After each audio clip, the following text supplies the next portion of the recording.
अस्सलाम वालेकुम, आदाब। आप देख रहे हैं स्टेट ऑब्जर्वर। मैं हूं आशिया खान। एक बार फिर आस्था पर प्रहार की बात करेंगे। अमरनाथ यात्रा जिस तरह से शुरू ही होने वाली थी, पर उसकी पहले ही एडमिनिस्ट्रेशन की तरफ से एक ऑर्डर आता है कि आपको जितना भी आपने अमरनाथ यात्रा के दौरान लंगर लगाया है उसके आपको रिकॉर्ड दिखाना है, बैलेंस शीटें दिखानी है, वो कहाँ से आया है, किसने दिया है। इस सब की तफ्तीश अब एडमिनिस्ट्रेशन को मिलनी चाहिए। जिस तरह से हम बातचीत करेंगे, अभी हमारे साथ बातचीत करने के लिए शिवसेना के प्रेसिडेंट मुनीर साहनी जी मौजूद हैं, हम उनसे बातचीत करेंगे। सर, सबसे पहले तो सवाल यही रहेगा कि अपनी आस्था, अपने प्रेम भाव से जो लंगर लगाया जाता है उसका अब डाटा कहाँ से आएगा? बिल्कुल जी, ये कहीं ना कहीं देखिए एक साजिश है लंगर को प्रभावित करने की, जिसे खास करके शिवसेना बाला साहब ठाकरे कतई बर्दाश्त नहीं करेगी। जब जब हिंदुओं की आस्था पर प्रहार हुए हैं, शिवसेना हमेशा अग्रणी पंक्ति के अंदर आगे आकर खड़ी हुई है।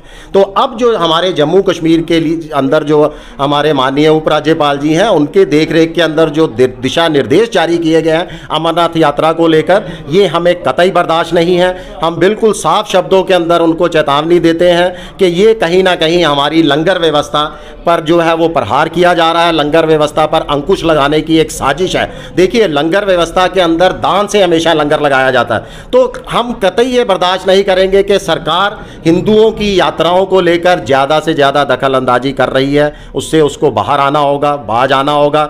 अगर सरकार दखल अंदाजी चाहती है तो बहुत सारे मंदिर इस समय काफ़ी ज़्यादा दुर्दशा के अंदर हैं, उनकी बहुत दयनीय स्थिति है। पहले उन मंदिरों को वहाँ पर जाके मुरम्मत करवाए, उसके बाद जो लोगों के दान से वहां पर जो श्रद्धालु इतनी दूर से देश के कोने कोने से अमरनाथ यात्रा भोले बाबा के दर्शनों के लिए आते हैं, अगर हम दान से इधर उधर से सब लोग जो है अपनी श्रद्धा से उनके लिए कोई लंगर की व्यवस्था करते हैं, तो क्या आज हमें उस लंगर की व्यवस्था का भी ब्यौरा देना पड़ेगा सरकार को?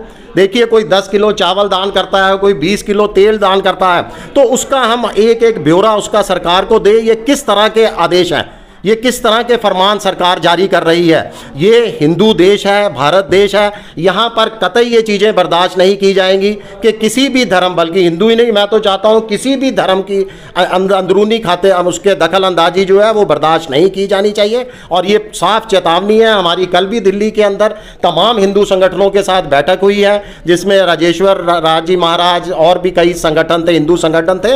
हम सब ने एक मत से ये पास किया है, बिल्कुल हम सरकार को इसका कोई ब्यौरा नहीं देंगे और ना ही सरकार का किसी तरह का हक बनता है हिंदू संगठनों से या लंगर लगाने वालों से किसी तरह का ब्यौरा मांगने के कि आपकी लंगर का जो है वो पूरा डिटेल बताइए, कहां से पैसा आया है, क्या किसने दान किया है। और बड़ी हास्यवत बात है कि 3-3 साल की पिछले बैलेंस शीट तक मांगी जा रही है।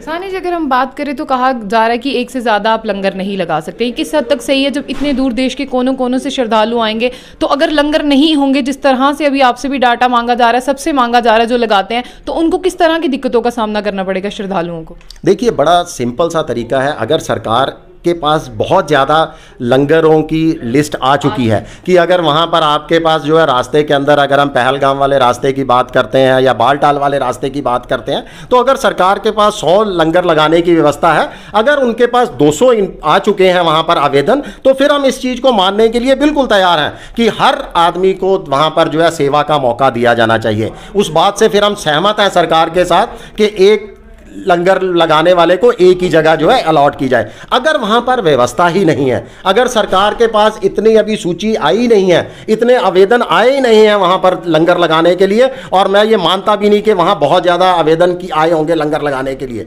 तो फिर सरकार को ये अपना आदेश वापस लेना होगा कि एक ही संस्था जो है एक ही लंगर लगा सकती है। हो सकता है मेरे अंदर इतना भाव हो, मेरे अंदर इतनी श्रद्धा है, या हमारे संगठन के अंदर इतनी श्रद्धा है कि वो 4 जगह लोगों की सेवा करना चाहते हैं, तो सरकार को इसमें क्या परेशानी है ये हमें समझ में नहीं आ रहा। चलिए, मैं आपसे ये जानना चाहूँगी, जितने भी आपके संगठन हैं उनका क्या कुछ नेक्स्ट स्टेप रहेगा इसको लेकर, जिस तरह से अभी कोर्ट में देखिए, पहले तो हम पूरी उम्मीद करते हैं और मुझे 100% विश्वास है कि हमारे उपराज्यपाल जी, जम्मू कश्मीर प्रशासन पूरी तरह से हमारी बात को मानेगा। उसने भी गौर किया होगा, दोबारा पुनर्विचार किया होगा इन निर्देशों के ऊपर कि वो अपने निर्देशों को वापस लेगा और बिना सरकारी दखल अंदाजी के धार्मिक यात्राएं चलेंगी। अगर उसके बावजूद भी कोर्ट पे भी हम जा चुके हैं, कोर्ट के अंदर भी हमारा विचाराधीन है, कोर्ट से भी हमें राहत मिलेगी बहुत जल्दी। अगर उसके बाद भी कुछ नहीं बनता, कोर्ट से भी राहत नहीं मिलती, सरकार से भी राहत नहीं मिलती, तो एक बार फिर हम तमाम संगठन बैठेंगे, उसके बाद विचार विमर्श करेंगे और आगे की रणनीति तय करेंगे। और ये तो हम बिल्कुल लिखित में ले लीजिए, कतई बर्दाश्त नहीं करेंगे कि सरकार की दखल अंदाजी किसी भी धार्मिक यात्राओं के अंदर बढ़े। शुक्रिया।